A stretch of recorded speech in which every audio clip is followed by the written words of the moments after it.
नमस्कार. आपण सगळेच जे यूट्यूबवर व्हिडिओ बनवतो खूप मेहनत करतो आणि इतकी मेहनत केल्यावर आपल्या एका लहानशा चुकीमुळे ती सगळीच्या सगळी मेहनत वाया जावी असं कोणालाच वाटणार नाही, बरोबर ना? आजच्या या विश्लेषणामध्ये आपण त्याच एका मोठ्या चुकीबद्दल बोलणार आहोत जी अनेक क्रिएटर्स नकळतपणे करतात आणि स्वतःच्या चॅनलचं मोठं नुकसान करून घेतात. चला तर मग सुरू करूया. एक प्रश्न विचारतो, प्रामाणिकपणे सांगा, कधी असा विचार मनात आलाय का की अरे यार, या व्हिडिओला तर व्ह्यूजच नाहीत, डिलीट करून टाकू का? किंवा हा व्हिडिओ ना तितका काही चांगला नाही बनला, लोक काय म्हणतील? हे विचार येणं अगदी स्वाभाविक आहे. पण जर तुम्ही या विचारावर कृती करण्याचा विचार करत असाल तर प्लीज थांबा, कारण हे एक पाऊल तुमच्या चॅनलसाठी खूप मोठं संकट ठरू शकतं. आज आपण काय काय बघणार आहोत त्याची ही एक छोटीशी रूपरेषा आहे. सगळ्यात आधी ती मोठी चूक कोणती आहे हे पाहू, मग त्यामुळे नेमकं नुकसान का आणि कसं होतं हे समजून घेऊ. व्हिडिओ डिलीट करणं कधी गरजेचं असू शकतं हेही बघू. आणि हो, यावर योग्य मार्ग कोणता आणि जर चूक झाली असेल तर चॅनल कसं वाचवायचं यावरही बोलू. चला तर मग थेट मुद्द्यावर येऊया. ही सगळ्यात मोठी चूक आहे तरी काय? अनेकांना वाटतं की हा फक्त एका क्लिकचा खेळ आहे, पण नाही, ही फक्त एक टेक्निकल गोष्ट नाहीये. यामागे एका क्रिएटरचा खराखुरा अनुभव आहे, जो आपल्याला खूप काही शिकवून जातो आणि एका मोठ्या नुकसानीपासून वाचवू शकतो. हे शब्द ऐका, हे एका क्रिएटरचे आहेत. त्यांनी काय केलं, त्यांच्या चॅनलवर सुरुवातीला काही वेगळ्या विषयांवरचे म्हणजे ऑफ निश व्हिडिओ होते. नंतर त्यांनी चॅनलला एक दिशा द्यायचं ठरवलं. तेव्हा त्यांना वाटलं की हे जुने व्हिडिओ आता काढून टाकावेत. त्यांनी ते डिलीट केले आणि हीच त्यांच्या आयुष्यातली सगळ्यात मोठी चूक ठरली. त्यांच्या चॅनलची वाढ तिथेच थांबली. आता इथे बघा, ही काही कारणं आहेत ज्यामुळे लोक व्हिडिओ डिलीट करतात. व्ह्यूज कमी आले म्हणून निराश होणं, व्हिडिओची क्वालिटी मनासारखी नसणं, लोक काय म्हणतील याची भीती वाटणं, किंवा तो व्हिडिओ आपल्या आत्ताच्या विषयाशी जुळत नाहीये असं वाटणं. खरं सांगायचं तर यातलं कुठलं ना कुठलं कारण आपल्या प्रत्येकाच्या मनात कधी ना कधी येतच. पण याच कारणांमुळे उचललेलं पाऊल खूप महागात पडू शकतं. मग आता प्रश्न येतो की असं होतं का? म्हणजे एक व्हिडिओ डिलीट केल्याने चॅनलचं इतकं मोठं नुकसान नक्की का होतं? हे फक्त वॉच टाईम कमी होण्यापुरतं नाहीये. याचं खरं उत्तर दडलंय यूट्यूबच्या अल्गोरिदममध्ये. तोच अल्गोरिदम जो आपलं चॅनल लोकांपर्यंत पोहोचवायचं की नाही हे ठरवतो. हे वाक्य नीट समजून घ्या. विचार करा, अल्गोरिदम तुमच्या चॅनलला समजून घेण्याचा प्रयत्न करतोय. तो एक पॅटर्न ओळखतोय की कोणत्या प्रकारचे लोक तुमचे व्हिडिओज बघतायत, किती वेळ बघतायत. पण जेव्हा तुम्ही अचानक त्यातून व्हिडिओ काढून टाकता तेव्हा त्याचा सगळा हिशोबच बिघडतो. तो पूर्णपणे गोंधळून जातो. त्याला वाटतं की या चॅनलवर काहीतरी गडबड आहे आणि मग तो तुमच्या नवीन व्हिडिओंना लोकांपर्यंत पोहोचवणं कमी करून टाकतो. आता इथे बघा, फरक किती स्पष्ट आहे.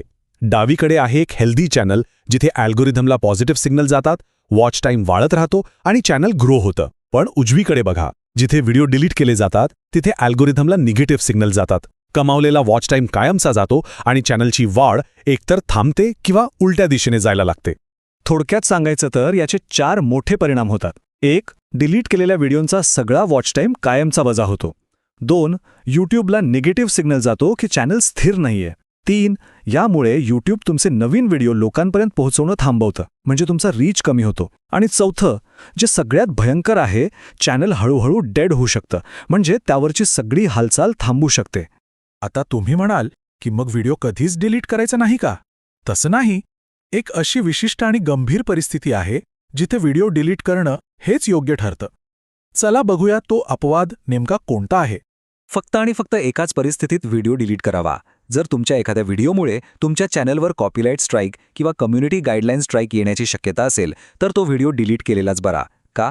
कारण एक स्ट्राईक तुमच्या चॅनलचं मॉनिटायझेशन बंद करू शकतं किंवा चॅनलच बंद करू शकतं. हे नुकसान खूप मोठं आहे. त्यामुळे अशा वेळेस व्हिडिओ डिलीट करणं हाच शहाणपणाचा निर्णय असतो. ठीक आहे, मग जर व्हिडिओ डिलीट करायचा नसेल तर योग्य मार्ग कोणता? जर एखादा व्हिडिओ चॅनलच्या पेजवरून हटवायचा असेल पण चॅनलचं नुकसानही टाळायचं असेल तर काळजी करू नका. यूट्यूबनेच आपल्याला यासाठी काही सुरक्षित पर्याय दिले आहेत. हे 2 सगळ्यात उत्तम आणि सुरक्षित पर्याय आहेत. तुम्ही त्या व्हिडिओला अनलिस्टेड करू शकता, म्हणजे तो सर्चमध्ये दिसणार नाही, पण ज्यांच्याकडे लिंक आहे त्यांना तो बघता येईल. किंवा त्याला प्रायव्हेट करा, म्हणजे तो फक्त तुम्हालाच दिसेल. या दोन्ही पर्यायांमुळे व्हिडिओ लोकांच्या नजरे ॲड होतो, पण त्याचा वॉच टाईम आणि डेटा चॅनलवर तसाच राहतो. आणि सगळ्यात महत्त्वाचं, अल्गोरिदमला कोणताही नेगेटिव्ह सिग्नल जात नाही. आता आपण त्या क्रिएटर्सबद्दल बोलूया ज्यांच्याकडून ही चूक आधीच झालेली आहे. जर तुम्ही व्हिडिओ डिलीट केले असतील आणि आता तुमच्या चॅनलची ग्रोथ थांबली असेल तर निराश होऊ नका. अजूनही वेळ गेलेली नाहीये. तुम्ही योग्य पावलं उचलून चॅनलला पुन्हा रुळावर आणू शकता. ही एक 4 कलमी योजना आहे. सगळ्यात महत्त्वाचं, संयम ठेवा, कारण अल्गोरिदमचा विश्वास परत मिळवायला वेळ लागतो. दुसरं, सातत्य ठेवा, नियमितपणे व्हिडिओ टाकत राहा. तिसरं, आता फक्त क्वालिटीवर लक्ष द्या. आणि चौथं, तुमच्या मुख्य विषयाला म्हणजे तुमच्या निशला चिकटून राहा, जेणेकरून अल्गोरिदमला तुमची ओळख पुन्हा स्पष्ट होईल. जेव्हा तुम्ही हे सातत्याने करता तेव्हा काय होतं तर यूट्यूबच्या अल्गोरिदमला नवीन आणि पॉझिटिव्ह सिग्नल मिळायला लागतात. त्याला कळायला लागतं की तुम्ही एक सक्रिय आणि गंभीर क्रिएटर आहात, आणि मग हळूहळू तो तुमच्या चॅनलला पुन्हा ओळखायला लागतो आणि तुमचे नवीन व्हिडिओ योग्य लोकांपर्यंत पोहोचवायला सुरुवात करतो. म्हणून जाता जाता हे वाक्य पुन्हा एकदा लक्षात ठेवूया. व्हिडिओ डिलीट करणं ही एक छोटीशी गोष्ट वाटते, पण ती खूप महाग पडू शकते. तुम्ही केलेली मेहनत, तुमचा वेळ, तुमची क्रिएटिव्हिटी या सगळ्यावर पाणी फिरू शकतं. तर मग आज हे सगळं समजून घेतल्यावर तुम्ही तुमच्या चॅनलच्या भविष्यासाठी कोणता निर्णय घ्याल? तात्पुरत्या समाधानासाठी व्हिडिओ डिलीट करण्याचा, की दूरचा विचार करून त्याला अनलिस्टेड किंवा प्रायव्हेट करून चॅनलला सुरक्षित ठेवण्याचा? विचार नक्की करा, कारण तुमच्या एका निर्णयावर तुमच्या चॅनलची पुढची वाढ अवलंबून आहे.